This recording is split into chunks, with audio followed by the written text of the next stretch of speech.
안녕하세요. 저는 국제뇌전증협회 공인 뇌전증지원센터 센터장 홍승봉 교수입니다.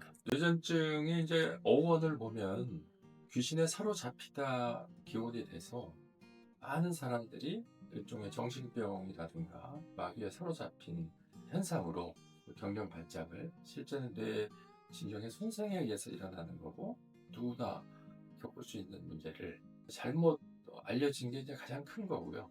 뇌전증의 이제 과거 명칭이 또 상당히 좀 안 좋은 명칭이었어요. 일본에서 쓰는 명칭을 한국식으로 번역해가지고 쓰다 보니까 그래서 한국은 2012년에 편견을 유발할 수 있는 과거 명칭을 뇌전증이라는 뇌에 전기가 발생하는 증상 이렇게 이제 바꿨어요. 근데 아직도 일부 병원에서는 예전 과거 명칭을 쓰는 곳이 있어서 환자들이 많은 마음의 상처를 받고 있어서 국제뇌전증협회와 공동으로 인터넷하고 병원 홈페이지에서 뇌전증의 과거 명칭을 삭제하는 운동을 하고 있고 현재도 진행 중입니다. 여러분들도 병원 홈페이지나 과거 명칭이 있는 곳을 센터로 알려주시면 센터에서 공문을 보내든지 아니면 직접 이메일을 보내서 삭제하도록 노력할 것입니다. 뇌전증 환자가 우리나라에 약 36만 명이 있는데요. 그 중에서 한 50% 정도는 약으로 잘 조정이 되고 나머지 50%는 약으로 잘 조정이 안 됩니다. 그 이유는 약을 충분히 쓰지 않아서 그런 경우도 있고 또 약을 여러 가지 써도 약에 반응을 하지 않는 약물 난치성 뇌전증이 한 30% 되기 때문입니다. 이렇게 발작이 조절되지 않는 환자들은 우울증이라든가 불안증 또는 자살 생각 등의 정서 문제가 동반되고 또 차 운전도 못하고 직장도 갖기 어렵고 또 일을 하다가 해고되는 경우도 있고 결혼도 어렵고 여러 가지 사회적인 차별과 편견 때문에 정신적인 고통이 굉장히 큽니다. 일반적으로 뇌전증 환자 중에 교과서상으로는 70%가 약으로 완전히 증상이 조절된다고 돼 있어요. 하지만 실상은 그렇지 않아요. 왜냐하면 약을 그렇게 충분히 잘 사용하는 경우가 생각보다 많지 않아요. 그래서 미국 환자들 예를 보면 약 45%가 완전히 조절이 돼요. 50%는 약으로 완전히 조절이 되는데 그 50% 환자들이 3년 이상 발작이 한 번도 없으면 약을 천천히 줄여서 끊을 수 있어요. 그럼 그렇게 천천히 줄여서 끊게 되면 그 중에 한 3, 40%가 재발을 합니다. 근데 나머지 그 5, 60%는 재발을 안 하거든요. 그 환자들은 약을 중단한 후에 발작을 유발할 수 있는 요인을 피해야 돼요. 밤을 샌다든가 술을 마시는 거, 심한 스트레스를 피하고 지내면 발작이 완전히 치료가 될 수가 있습니다.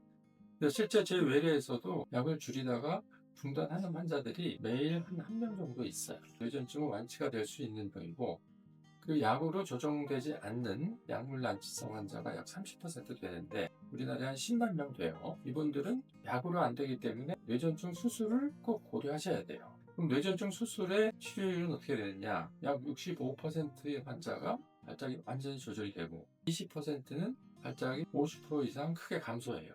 그래서 뇌전증 수술의 치료율은 평균 85%. 그 발작이 완전히 없어진 65%는 혹시 1년 이상 발작이 없는 경우에 약을 서서히 줄여서 끊을 수 있는데 그 중에 반은 재발하지 않고 완치가 되는 것입니다.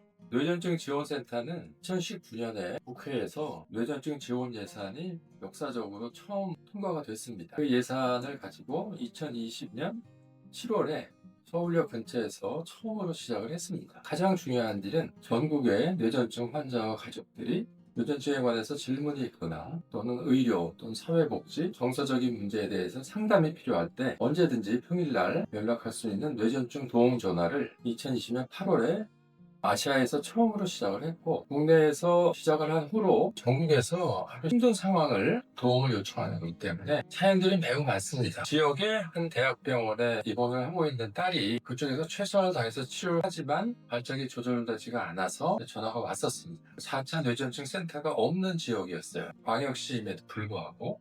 그래서 근처에 4차 뇌전증 센터가 있는 부산으로 환자를 바로 옮길 수 있게 조치를 해줘서 치료를 잘 할 수 있었던 경우가 있었고요. 또 서울의 그 비포 병원에 입원하고 있는 환자가 치료가 어려워서 최근에 SK에서 개발된 신약이 상당히 효과가 좋은데 환자에게 그 사실을 알려주고 또 그 병원의 주치의한테도 직접 제가 이메일을 통해서 신약을 구입할 수 있는 방법을 알려주었습니다.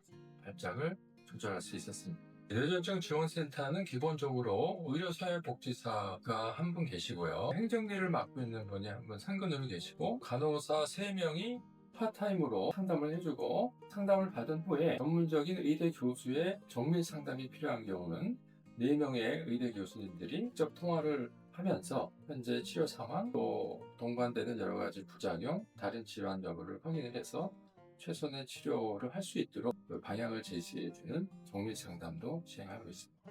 뇌전증 지원센터는 언제든지 뇌전증 환우들과 가족의 친구와 같이 있고 월요일부터 금요일까지 오전 9시부터 5시까지 언제든지 전화를 받고 있습니다. 여러분들이 상의할 일이 있거나 또는 상의할 일이 의료적인 문제뿐만 아니라 사회복지, 정서적인 문제에 대해서도 모든 상담을 하기 때문에 언제든지 연락하셔서 어려움을 말씀하시고 지원을 받으시면 감사하겠습니다.